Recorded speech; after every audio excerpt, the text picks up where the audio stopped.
ancient Egyptians believed that death occurs when a person's ka leaves the body. Ceremonies conducted by priests after death include the opening of the mouth, which is WPR whooper, aimed not only to restore the person's physical ability in death, but also to release a Ba's attachment to the body. This allows the Ba to be united to the Ka in the afterlife, creating an entity known as an Ak, AKN, meaning effective one. Egyptians conceived of an afterlife as quite similar to normal physical existence, but with a difference. The model for this new existence was the journey of the sun. At night, the sun descended into the Duat, the underworld. Eventually, the sun meets the body of the mummified Osiris. Osiris and the sun, re-energized by each other, rise to new life for another day. For the deceased, their bodies and their tombs were their personal Osiris and personal Duat. For this reason, they are often addressed as Osiris. For this process to work, some sort of bodily preservation was required to allow the Ba to return during the night and to rise to new life in the morning. However, the complete Aku, AKHU, were also thought to appear as stars. Until the late period, non-royal Egyptians did not expect to unite with the sun deity, it being reserved for the royals. The Book of the Dead, the collection of spells which aided a person in the afterlife, had the Egyptian name of the Book of Going Forth by Day. They helped people avoid the perils of the afterlife and also aided their existence, containing spells to assure not dying a second time in the underworld, and to grant memory always to a person. In the Egyptian religion, it was possible to die in the afterlife, and this death was permanent. The tomb of Paheri in an 18th dynasty monarch of Nekhem has an eloquent description of existence, and it's translated by James P. Allen as your life happening again without your Ba being kept away from your divine corpse, with your Ba being together with an Ak. You shall emerge each day and return each evening. A lamp will be lit for you in the night until the sunlight shines forth on your breasts. You shall be told, welcome, welcome unto this your house of the living. And that is the ancient Egyptian concept of the soul. Now, you also had lector priests, and lector priest in ancient Egypt was a priest who recited spells and hymns during the official ceremonies, such as temple rituals. Such priests also sold their services to laymen, reciting texts during private epitropic rituals or at funerals.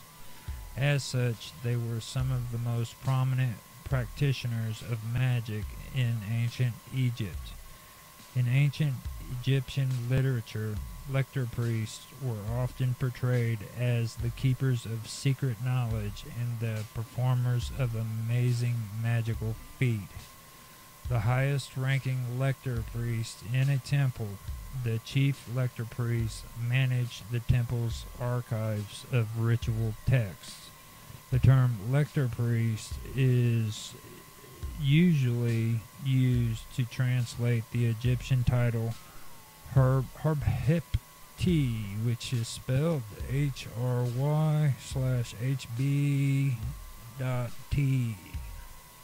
which literally means the carry of the book of ritual. The term for a chief lector priest, Haraptp, which is HRY/HB.T,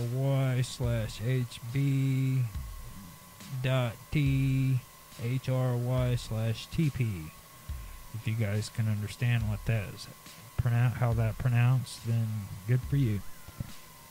Was so closely associated to magic that in late Egyptian, the southern form Harai tip became a general term for magician.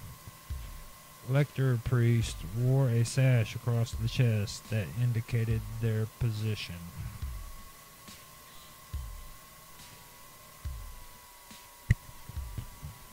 Okay, I had to step away for a second. Now, I just finished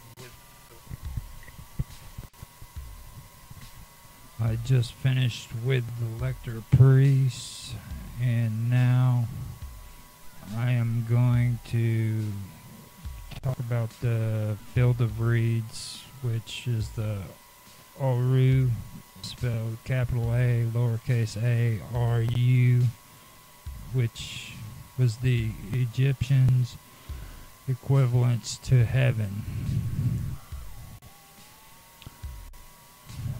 Alright, the Aru, field of reeds, heaven, also referred to as Sheket, Hepetet, spelled S-E-K or S-E-K-H-E-T, Hepetet, H-E-T-E-P-E-T, meaning field of offerings, a title for Aru. In ancient Egyptian mythology, the fields of Aru, Egyptian,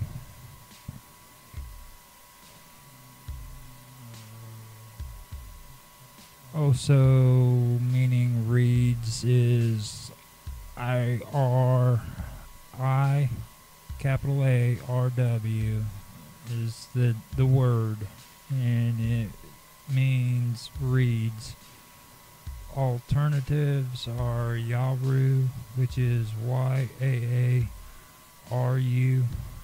Laru,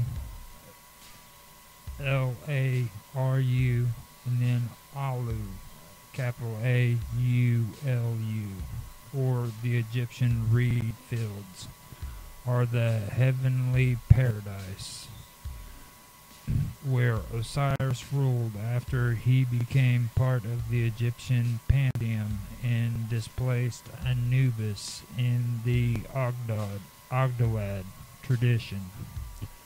It has been described as the Ka, a part of the So, or the Nile Delta. Only souls who weighed exactly the same as the feather of the goddess Ma'at were allowed to start a long and perilous journey to Aru, where they would exist in pleasure for all eternity. The ancient Egyptians believed that the soul resided in the heart. Those whose heart did not match the weight of the feather of Ma'at due to their sins were excluded. They were said to suffer a second death when devoured by another being, Amit, while still in Duat for judgment. The souls who did qualify had to undergo a long journey and face many perils before reaching Aru. Once they arrived, they had to enter through a series of gates. The exact number of gates varies according to sources. Some say 15, some say 21. They are, however, uniformly described as being guarded by evil demons armed with knives. Aru usually was placed in the east where the sun rises and is described as eternal reed fields, very much like those of the earthly Nile Delta, an ideal hunting and fishing ground, and hence those decreased who, after judgment, were allowed to reside there were often called the eternally living. More precisely, Aru was envisaged as a series of islands covered in fields of rushes, Shekha Aru. Aru being the Egyptian word for rushes. The part where Osiris later dwelt was sometimes known as the field of offerings, Sheket Hetepet in Egyptian. I hope I spelled or said that right. So now, the Amduat.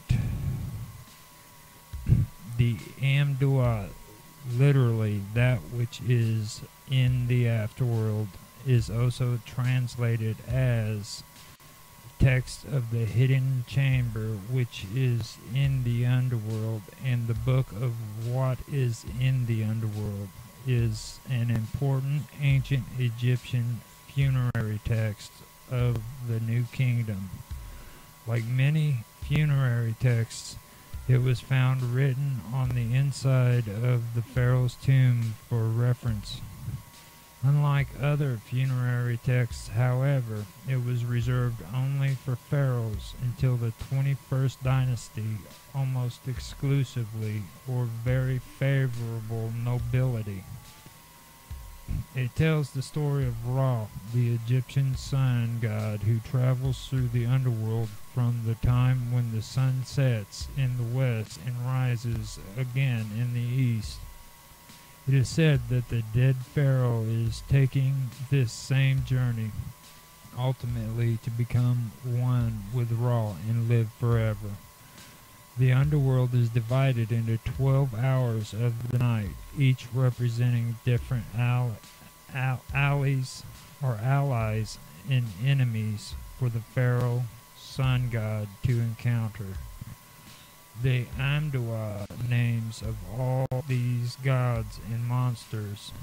The main purpose of the Amdua is to give the names of these gods and monsters to the spirit of the dead pharaoh, so he can call upon them for help to use their name to defeat them, as well as enumerating and naming the inhabitants of the Duat or Dwat, both good and bad. The illustrations of the book show clearly the topography of the underworld. The earliest complete version of the Amdua is found in XV 34, the tomb of Thutmose III in the Valley of the Kings. In Hour 1, the sun god enters the western horizon, Ekhet, which is a transition between day and night. In Hour 2 and 3, he passes through an abundant watery world called Warnes. You spell Akhet, Akhet,